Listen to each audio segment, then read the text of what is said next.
Hey guys, you have an interview coming up? Are you looking for a job? You need some money? Are you struggling? Are you sad? Those are redundant questions, of course, we all are, but it seems like the CEOs of this world aren't really too interested in helping us at the moment. It seems like they're more interested in getting caught in affairs at Coldplay concerts and stealing sports souvenirs from little kids, or I don't know, maybe like covering up murder or something. So that's why I'm stepping up, your literal best friend, to help you nail that next interview and have a successful career, and maybe have a Coldplay affair of your own one day. Maybe have a murder scandal of your own. First of all, in this video, we're gonna be talking about video games in a serious manner. So let's leave the jokes at the door. If you're a boomer, I know you grew up playing like marbles and smoking cigarettes or something, but don't make fun of us. Also, how did you get here? If you woke up and just decided to cosplay as a cool high school jock guy from like a mid-2000s Disney movie, also, don't make fun of us. And if you're a completely normal guy and you're not a gamer, go dust off the sticks, find a game, find a competitive multiplayer game. I guess you could try to break into the speedrunning scene too, but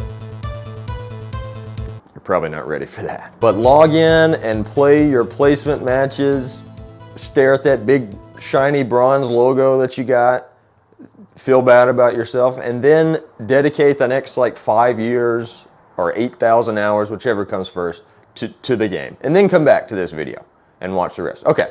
So that should just leave us super cool guys now. Throughout history, bringing up video games in a corporate business setting has been seen as like taboo or kind of weird. It's like bringing up personal boundaries at TwitchCon. You're just gonna get some funny looks. But what is a company looking for in an employee if not focus, dedication, critical thinking, you know? And I can think of a few games that require a lot of focus, dedication, and critical thinking. And then there's Clash Royale, which is a completely brain-dead game that I refuse to spend any money on ever since Supercell went full EA Sports mode on it and made it absolute trash for anybody not wanting to spend $3K in the item shop every week. But there are certain games that I think absolutely should be green flags to potential employers out there. If you're good at the games, I should say. Don't bring up that you just hit gold in League of Legends, you know. If you're not Asian, probably don't bring up League of Legends in general.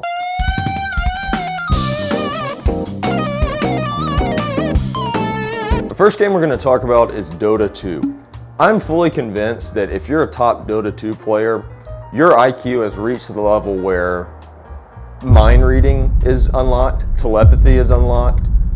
You probably have at least some rudimentary knowledge of the Force. This individual would thrive in basically any occupation where decisions had to be made. I'd go straight to Wall Street, I think, if I were them. I'd just hit the stock exchange because a Dota 2 pro is gonna make Bradley Cooper from Limitless look like your average middle school crypto kid talking to you about day trading. The next game we're talking about is StarCraft 2.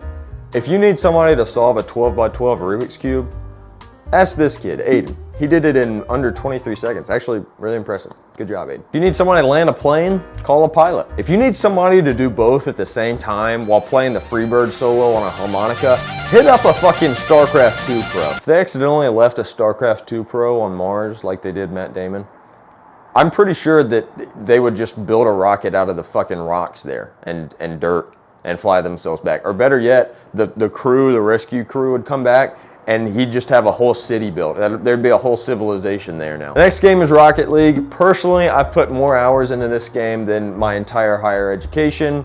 What's my rank? I don't really play rank too much. I mostly do like casual and free play. This game is so freaking hard.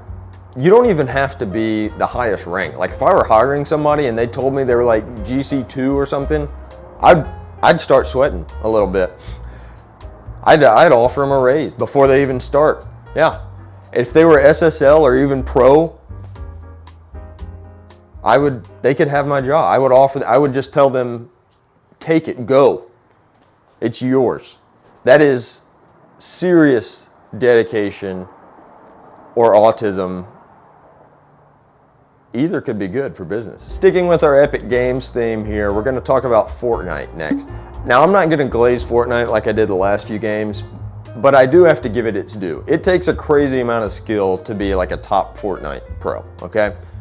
The problem with Fortnite is, and I'm gonna use an analogy here with a car, okay? Because fun fact, I'm a bit of a car enthusiast. I don't know if you know that. I've watched the odd Doug DeMuro video in my day. Being really good at Fortnite is like driving a Mercedes G-Wagon.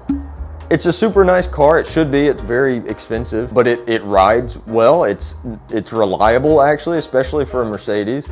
It holds its value extremely well, like better than virtually any car at that price point. It's kind of crazy. On paper, it makes a lot of sense, but it's really hard to escape the stereotypes of that car.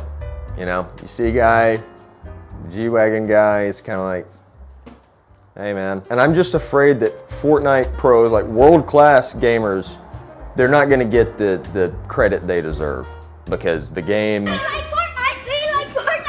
it's Fortnite. The next game is Yu-Gi-Oh! Master Duel.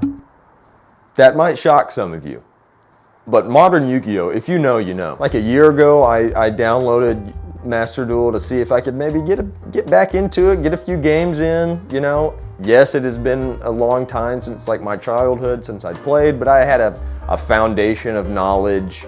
You know, I kind of knew what I was getting into. Wrong. I've never been so lost in my entire life. If I asked AI to make a one-page summary of all the Yu-Gi-Oh! Rules, the page would wrap around the entire planet.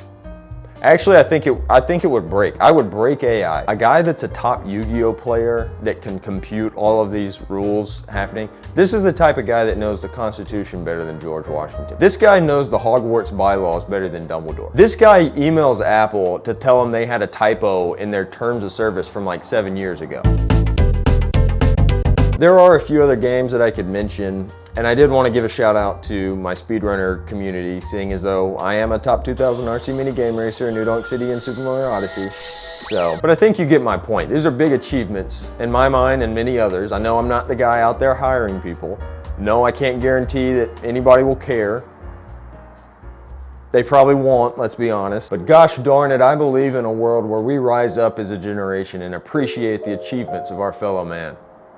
A world where we understand the greatness of those achievements.